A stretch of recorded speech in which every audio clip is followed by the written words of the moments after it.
മൂന്നാറിൽ വ്യാജ പട്ടയങ്ങൾ ഇല്ലെന്ന് സർക്കാർ ഹൈക്കോടതിയിൽ. പട്ടയങ്ങൾ നൽകിയതിൽ ക്രമക്കേടാണ് കണ്ടെത്തിയതെന്നും സർക്കാരിന്റെ വിശദീകരണം. 14 മുൻ റവന്യൂ ഉദ്യോഗസ്ഥർക്കെതിരെ ക്രിമിനൽ നിയമ നടപടി സ്വീകരിച്ചു.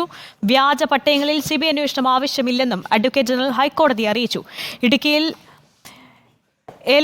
ഏലക്കുതക പാട്ടഭൂമിയിൽ പ്രവർത്തിക്കുന്ന റിസോർട്ടുകൾക്ക് സ്റ്റോപ്പ് മെമ്മോ നൽകണമെന്നാവശ്യപ്പെട്ടാണ് ഡിവിഷൻ ബെഞ്ചിന്റെ നിർദ്ദേശം. മൂന്നാറിലെ വ്യാജ പട്ടയങ്ങൾക്കെതിരെ ഹൈക്കോടതി കർശന നിലപാട് തുടരുന്നതിനിടെയാണ് സർക്കാരിന്റെ വിശദീകരണം. മൂന്നാറിൽ വ്യാജ പട്ടയങ്ങളില്ലെന്ന് സർക്കാർ ഹൈക്കോടതിയെ അറിയിച്ചു. പട്ടയങ്ങൾ നൽകിയതിൽ ക്രമക്കേടാണ് കണ്ടെത്തിയതെന്നും സർക്കാരിന്റെ വിശദീകരണം. അർഹർക്കാണ് തഹസിൽദാരായിരുന്ന MI രവീന്ദ്രൻ പട്ടയം അനുവദിച്ചത്.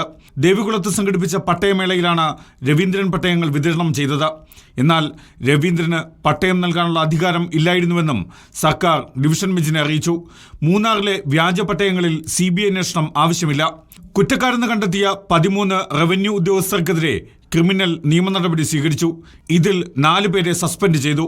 പ്രതികളിൽ പലരും സർവീസിൽ നിന്ന് വിരമിച്ചവരാണ് എന്നും അഡ്വക്കേറ്റ് ജനറൽ ഹൈക്കോടതിയെ അറിയിച്ചു. ആരൊക്കെയാണ് പട്ടയം ഉടമകളെന്ന് സർക്കാർ കണ്ടെത്തണമെന്നാണ് ഹൈക്കോടതിയുടെ നിർദ്ദേശം.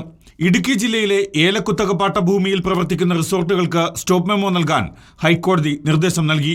ഏലക്കുത്തക പാട്ടഭൂമിയിൽ ഒരു വിനോദസഞ്ചാര പ്രവർത്തനങ്ങളും അനുവദിക്കില്ലെന്നും ഡിവിഷൻ ബെഞ്ച് വ്യക്തമാക്കി.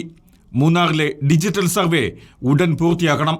മൂന്നാർ ഭൂമി കൈയേറ്റത്തിൽ സ്വീകരിച്ച നടപടികളിൽ സർക്കാർ വിശദമായ സത്യവാങ്മൂലം നൽകണം എന്നുമാണ് ഡിവിഷൻ ബെഞ്ചിന്റെ നിർദ്ദേശം.